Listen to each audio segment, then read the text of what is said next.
Le massacre des prétendants.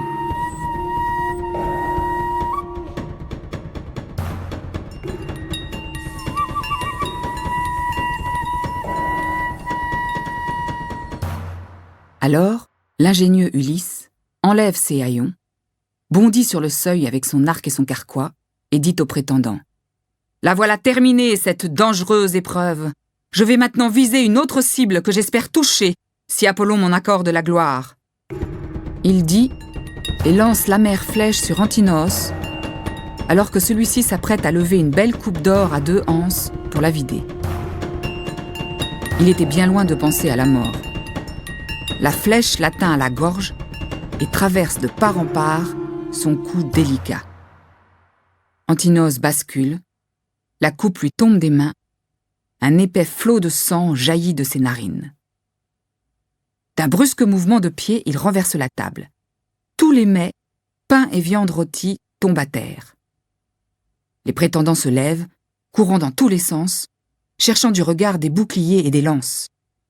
Puis, ils prennent Ulysse à partie.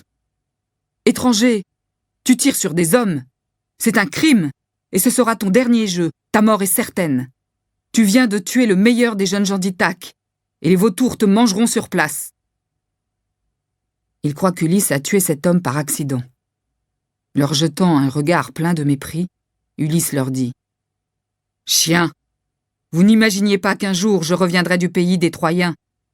Vous pillez ma maison. Vous couchez par la force avec mes servantes.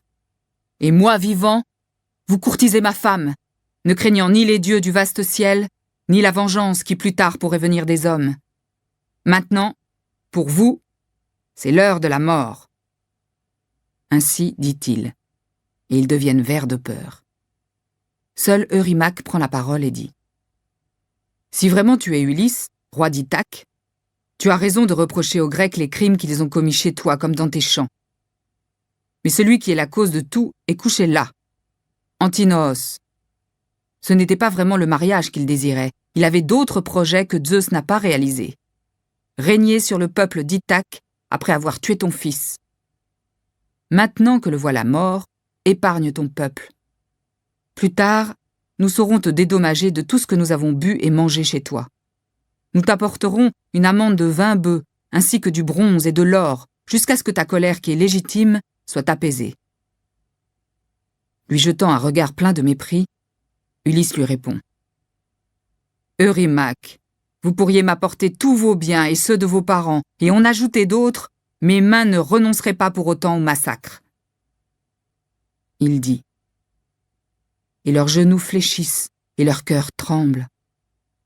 Pour la seconde fois, Eurymaque prend la parole.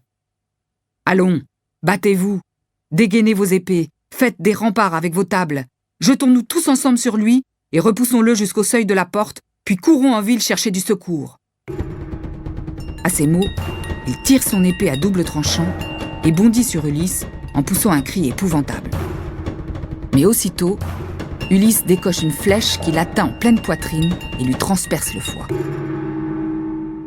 Sa main laisse tomber son épée et, courbé en deux, il renverse la table et s'abat sur le sol, tandis que les ténèbres voilent ses yeux. Amphinomos se rue à son tour sur le glorieux Ulysse, tirant son épée dans l'espoir de le chasser de la porte d'entrée. Mais Télémaque lui plante sa lance dans le dos. Puis il court rejoindre son père pour lui dire qu'il va chercher de nouvelles armes, boucliers, lances et un casque d'airain. Tant qu'il reste des flèches pour se défendre, Ulysse ne cesse d'abattre des prétendants qui tombent les uns après les autres. Mais arrive le moment où il n'a plus de flèches. Il dépose l'arc contre le mur, puis il couvre ses épaules d'un bouclier à 4 couches de cuir, pose sur sa tête un bon casque et prend 2 lances à pointe de bronze. Mais Mélantios, le chevrier, s'adresse aux prétendants. « Je cours au trésor pour dérober des armes. Je suis sûr que c'est là qu'Ulysse et Télémaque les ont cachés. » Il revient avec 12 boucliers, 12 lances et autant de casques. Ulysse sent ses jambes se dérober sous lui.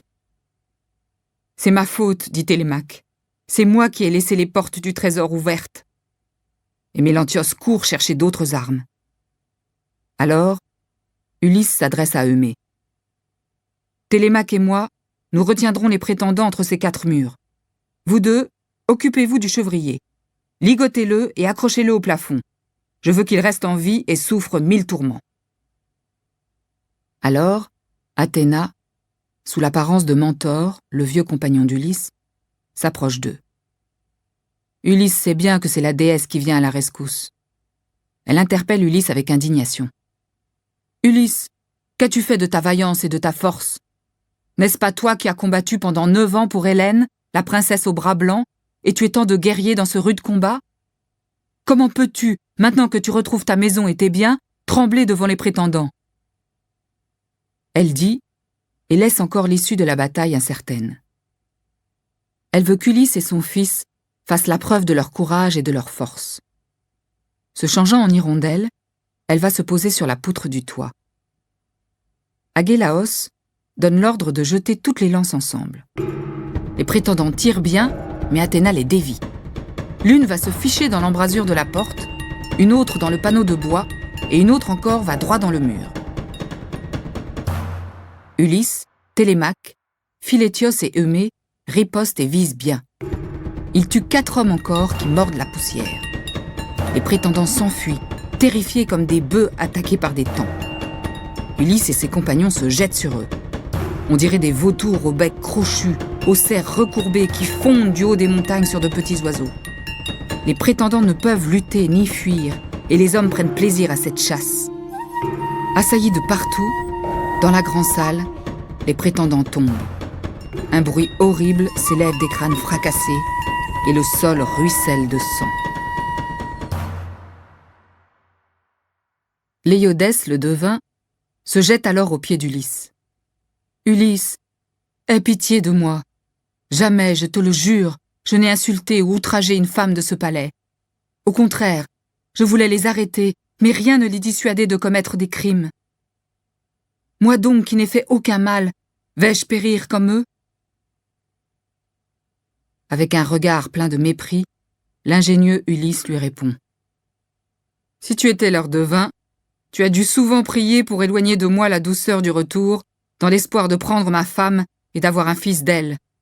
Tu n'échapperas pas à la cruauté de la mort. » Il dit, et prend l'épée qu'Agélaos a lâchée en mourant. Et de cette arme, il ouvre la gorge de Léodès. Le devin se tait, et sa tête roule dans la poussière. L'Aède Phémios, lui, cherche à éviter la mort. C'est de force qu'il devait chanter pour les prétendants. Il pose à terre sa cithare, et d'un bond se jette aux pieds d'Ulysse, qui s'apprête à le tuer sans l'entendre. Télémaque alors intervient. « Arrête! Ne frappe pas cet homme, il est innocent. Et faisons aussi grâce au héros Médon, qui a toujours pris soin de moi lorsque j'étais enfant. » Alors, Ulysse fait sortir le héros et l'Aède de la grande salle. Puis, il cherche partout dans la maison pour voir si quelque prétendant ne s'est pas caché pour fuir la mort. Mais ils sont tous là, gisant en tas dans le sang et la poussière, comme des poissons tirés des flots jusqu'au rivage par des pêcheurs, et pris dans les mailles innombrables d'un filet, tandis que le soleil qui brille leur enlève le souffle. Alors, Télémaque va chercher Euryclée. Elle entre, aperçoit un tas de cadavres éclaboussés de poussière et de sang, et Ulysse au milieu, souillé des pieds jusqu'aux bras. On dirait un lion qui aurait dévoré un bœuf. Sa poitrine et sa mâchoire ensanglantées font frémir d'épouvante. Devant un tel exploit, la nourrice veut crier sa joie, mais Ulysse l'en empêche et contient son désir.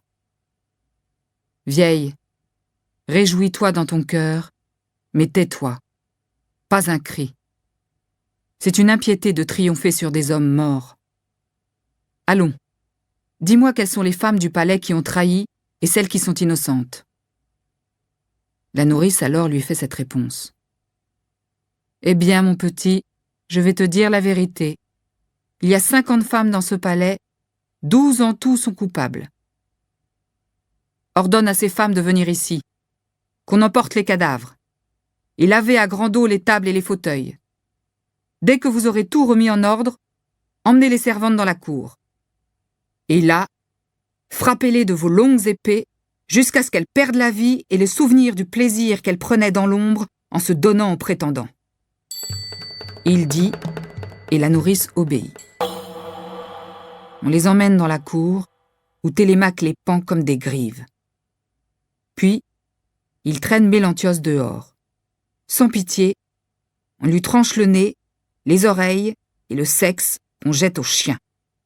Avec la même fureur, on lui coupe les pieds et les mains. Ensuite, après s'être lavé, Télémaque retourne au palais.